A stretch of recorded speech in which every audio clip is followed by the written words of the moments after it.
What's going on? Just arrived here at Wireless Festival London.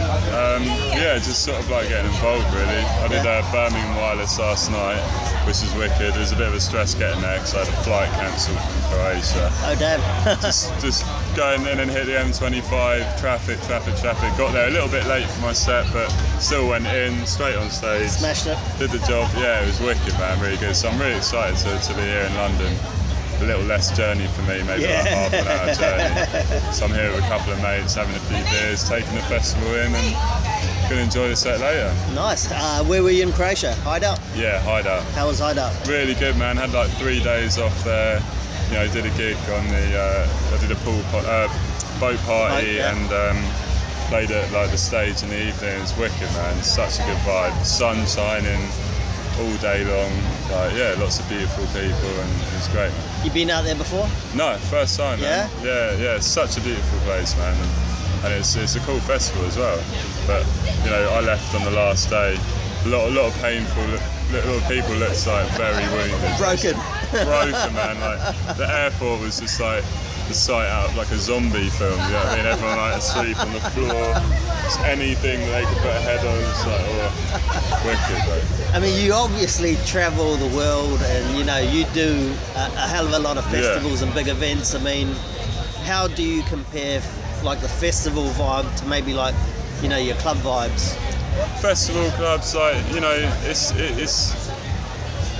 a different one really. You know, festivals are always a lot bigger, you know, and I love festivals, man. I live for the summer, but you can't beat like a sweaty club and just like getting involved, you know what I mean? And it's, you know, the sound's always really good in there, and you feel the crowd a lot more. But festival, it's two different things. Festivals, you feel like you're more performing to the crowd, whereas the club, you feel like you're performing with the crowd, and they're there. Because you work off their energy. Yeah, but I mean nowadays it's just go and get in the crowd, and, you know, festival jump in, whatever, you know. And that's it, right? It's wicked, man. I love festivals though. I think that's my favourite thing. And so, do you change up your set based on whether you play a festival or a club? Yeah, I mean, like, you know, it really depends what the festival is. You know, somewhere like this, I'll tend to people that maybe don't listen to drum and bass that much, and they're just getting into it.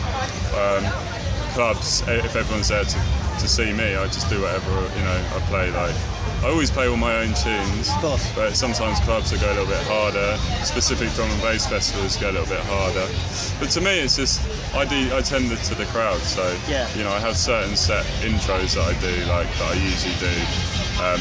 But yeah, then I sort of see what the crowd's doing, sort of get a reaction from them, and then just that determines what I play really, and what mix I do. So for the crowd that doesn't know Mark Wilkinson or Wilkinson as you go by, I mean, like, how would you describe yourself?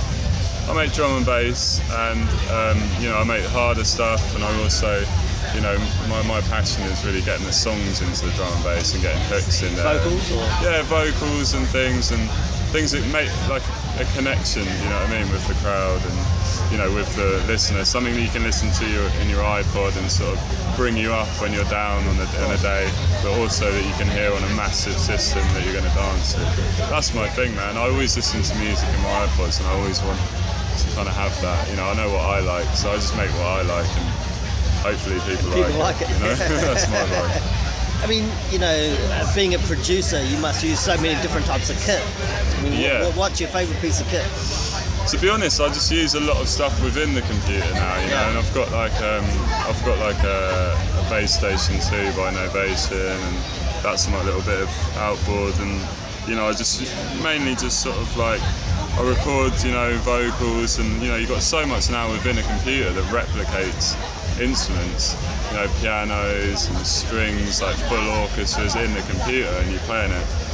I mean, that's really what it's come to, man. Like a travelling laboratory, I guess. Exactly. So it means when I'm on a plane and I want like a full string section, I don't have to, like, you know, bring a full string and play it. It's great, man. You know, and sometimes you get things replayed by real like strings and stuff like that. And you know, it's just fun, man. I'm always on the road at the moment, so I'm always working on new stuff, producing for other people as well, and you know, just really getting stuck in. Yeah. You do quite a lot of collabs as well, right? Yeah, I mean, I did a lot of remixes, and just remix Ed Sheeran, that Sing record. Yeah. And I'm working with like, I think you know, people like Katie B, Professor Green, Rex 32, you know. Yeah. So yeah, just kind of getting involved. How do you like the collab collab side of things? I think it's great. It's great to see how other people approach writing a track. You know, Yeah. it's, you know, because I come from a producer side where I'm like, you know, start with either a sample or, you know, some chords. It's great to be working with people that kind of, I'll play some chords and they'll already be like humming a melody, and then you approach it and you kind of approach it mutually, and you learn a lot. You know, I've learned so much in the last year of how other people make tunes and how to kind of get the right hooks, and then I just kind of go back to my drum and bass roots and make sure the drop works and make sure it'll work in a DJ set. And it's fun, it's like a little bit of a challenge, you know, and I like that. And it's wicked sort of like working with guys like who don't come from, you know, a drum and bass background, and they're like, oh, okay, so then what do? You know, and then what's the drop, you know, and all this stuff. And then when they hear it, that's sick. I guess it's funny how some of these collaborations work out as well. I mean, like, surprisingly, you know. They don't all work out, you know. No, I've got so many tunes. I mean, I've got probably about 50, 60 tunes that I've done that I'm just not quite happy with, you know, but you just take the cream from the crop, you know. And Of course. So it's, that's the way it works, you know. So, I mean, where to from here? Where are you off to next? I am going to... I've got a hectic schedule. I've got like a Lynx video I'm shooting on Monday. Oh, really? Yeah, I'm doing a Radio 1 takeover. And then I'm going to Estonia on Thursday, and then I'm going to Tea in the Park on Sunday with my full production that I've been working on. Working on like more of a live show on the side. Taking that up to Scotland, and then going straight from there, flying to NAS Festival, coming back. Got a pretty hectic week there after that, and then I go every week. Like I've got doing 3 shows a week, 3 or 4 shows a week, you know. So hectic times, but I love it. You know, I love just turning up at a festival. You always looked after well, or a club. Just enjoy it, man. I love what I do. So it's a great life, ain't it? It is brilliant, man. Really good. What's the favourite place you played so far in your entire career? Oh, I'll tell you what. Oh, there's a few. I mean, abroad, I did Rhythm and Vines in New Zealand. Oh, I'm from New Zealand. Yeah, I was guessing that. Oh, mate, that place. Down in Gisborne. Yeah, Gisborne, man. Like, first place in the world that the sun comes up. Yeah. And I did the sunrise set. Amazing. And that, for me, was just like the most amazing experience. Such a big stage, like, so everyone was going off. Just the end of a tour for me. You know, yeah, it was great, man. That was a beautiful moment. There's places like Vegas and Brixton Academy in London. Yeah. That was a massive moment for me.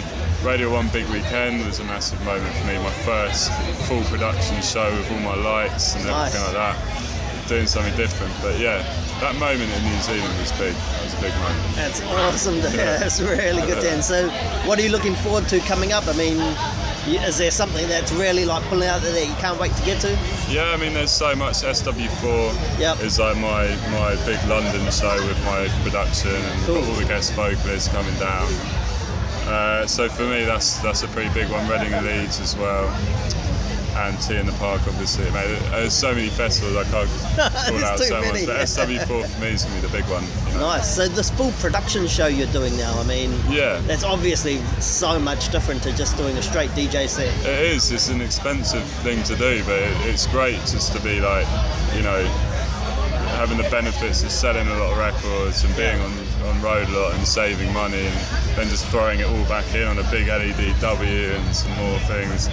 But it's great, man. It means that I can portray visually like how I feel like my music like looks. You know, it's a sensory thing, and I think people kind of get involved with it and enjoy it a little bit more, and you know. Yeah, because you've got to approach it from a completely different way. Yeah, right? It takes a lot of rehearsing. You know, it's cool, man. It's cool. That's cool. Well, I mean, you know, thanks for talking to us. Yeah, nice one. I'm sure everyone on the festival circuit's looking forward to seeing you. Wicked. These guys are definitely looking forward to seeing you here.